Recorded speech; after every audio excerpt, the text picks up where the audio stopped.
আসসালামু আলাইকুম। বাংলাদেশের সরকারি কর্মচারীরা 2015 সালে তাদের সর্বশেষ পে স্কেল পেয়েছিল। তারপর থেকে 10 বছর হয়ে যাচ্ছে, অথচ এখনও পর্যন্ত বাংলাদেশের সরকারি কর্মচারীরা তারা নতুন পে স্কেলের মুখ দেখেনি।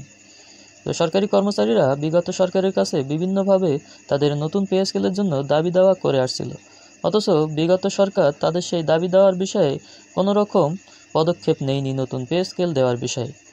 এরপরে নতুন অন্তর্বর্তী সরকারের কাছে বাংলাদেশের সরকারি কর্মচারীরা বিভিন্নভাবে দাবি দাওয়া করে আসছে নতুন পে স্কেলের জন্য, কিন্তু এখনও পর্যন্ত অন্তর্বর্তী সরকারও বাংলাদেশের সরকারি কর্মচারীদের জন্য নতুন পে স্কেল দেওয়ার বিষয়ে কোনো দৃশ্যমান পদক্ষেপ গ্রহণ করেনি।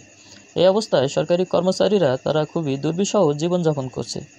তো এই ভিডিওতে আমি আপনাদের একটি নিউজ দেখাবো, আপনারা একটু ধৈর্য সহকারে দেখুন এবং নিউজটির বিষয়ে আপনাদের মতামত কী সেটি কমেন্টে লিখবেন।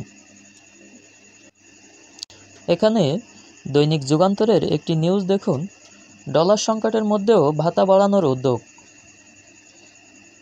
ডলার সংকটের মধ্যেও বিদেশে অবস্থিত দেশের 84টি কূটনৈতিক মিশনের কর্মকর্তা কর্মচারীদের বৈদেশিক এবং আপ্যায়ন এ দুটি ভাতা বাড়ানো হচ্ছে।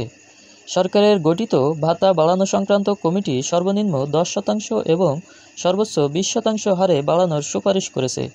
তবে সুপারিশগুলো পর্যালোচনা করে সর্বনিম্ন 10% হারে বৈদেশিক এবং আপ্যায়ন ভাতা বাড়ানোর ব্যাপারে নীতিগত সিদ্ধান্ত নিয়েছে অর্থ বিভাগ।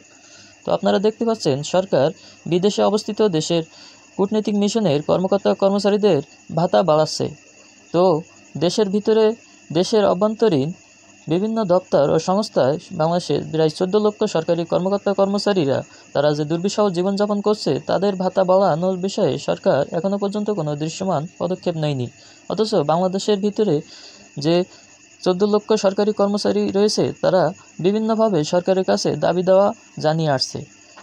কারণ বর্তমান সময়ে দ্রব্যমূল্যের দাম দ্বিগুণ থেকে 3 গুণেরও অধিক বৃদ্ধি পেয়েছে, তাই সরকারি কর্মচারীরা খুবই দুর্বিষহ জীবনযাপন করছে।